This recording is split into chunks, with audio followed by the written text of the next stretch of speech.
Are you worried about the United States in the year 2025? Hear from a man in 2048. His name is Stephen Kelly, and he has a warning for you.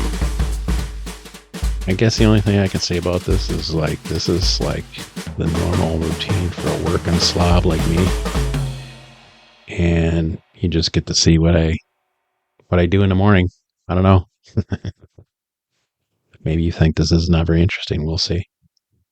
I partially opened a closet door, which is always butt up against the Star Trek pinball machine, with only enough arm space to grab a fresh hanging pair of baby blue coveralls.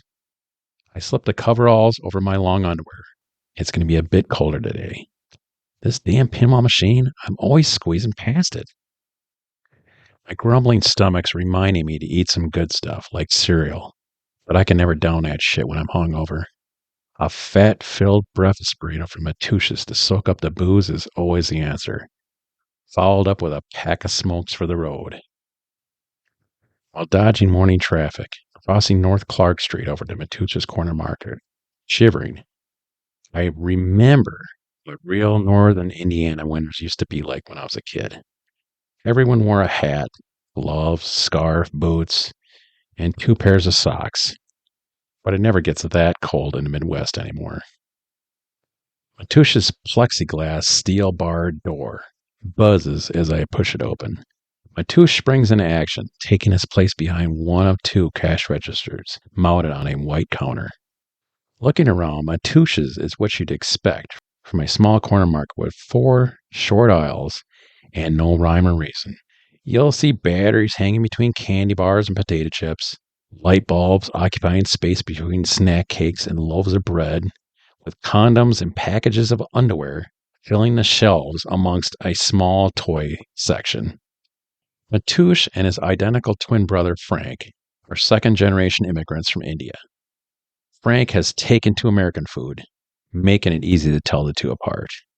Matooshe still talks as if he fell out of the plane yesterday, which pisses off Frank, who calls Matooshe Matt when the two are stuck together manning registers. I don't know Frank's Indian name, and I always thought the accent was harmless. I beeline toward the wall of coolers for my favorite breakfast burrito. Noticing Frank's gone, Matooshe throws out his best Indian accent as I grab the first foil-wrapped burrito I see, letting the door slap shut. "Hello, Mr. Stephen." I respond with the same over-enthusiasm. "Hello, Mr. Matooshe. How is my very best customer doing this morning?"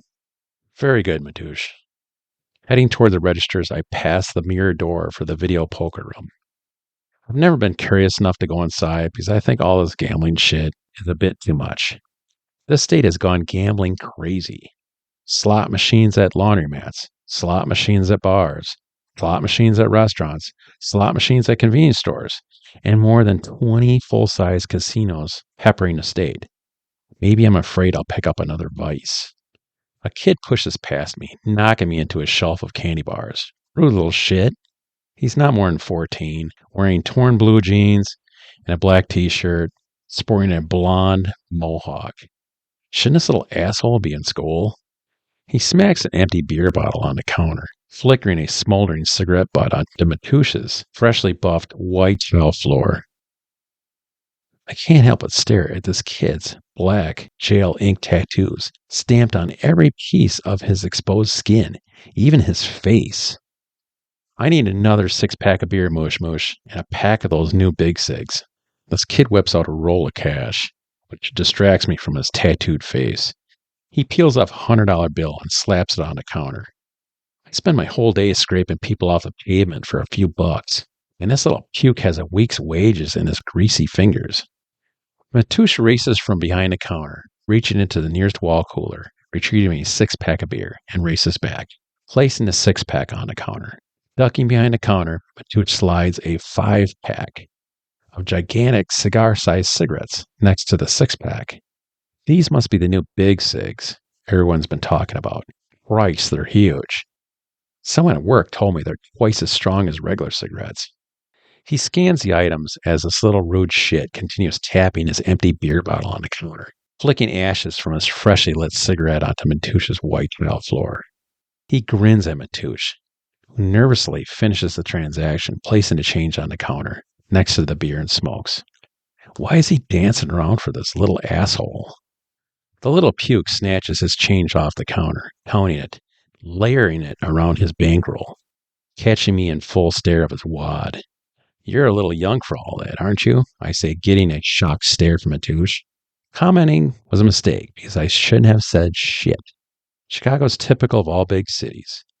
When you say the wrong thing to the wrong person at the wrong time, your whole day goes wrong. Matooshe asks, minus the accent. Steven, you want something besides a burrito? Shut the fuck up, moosh moosh. Can't you see we're having an adult conversation here? Matooshe flees the counter into his side office, slamming a white employees only door and locking it. You sound like the dad I never had. This little shithead lifts the front of his t-shirt, revealing a black pistol tucked into the front of his jeans. Someone's notched kills along the grip, exposing nicks of bare steel, and I count at least a dozen. This dumbass is so stupid he's carrying around a pistol that has many murders tied to it. Or maybe he knows and just doesn't give a shit, which makes me the dumbass for getting in his way. I try to answer without sounding scared shitless. I was just kidding, you know. Getting the reaction he wants, my fear. He pulls his t-shirt down over the black pistol. He grins. Do you smoke? I nod. The little shithead reaches behind the counter, tossing me a pack of Big Cigs, and I drop my foil-wrapped burrito. It's close to Christmas, and you look poor as shit.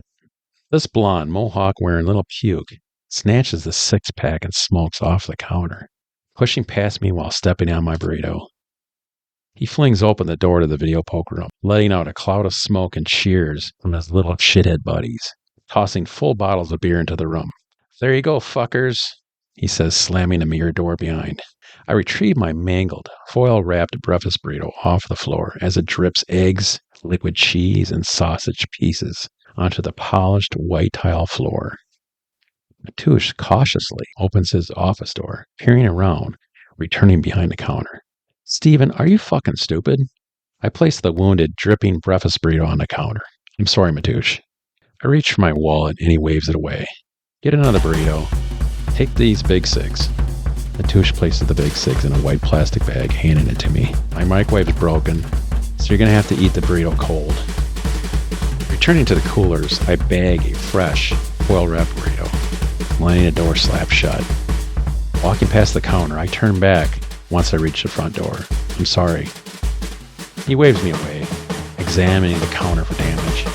Jesus, I could have got his bowl shot before 8 a.m. This is the end of a transmission.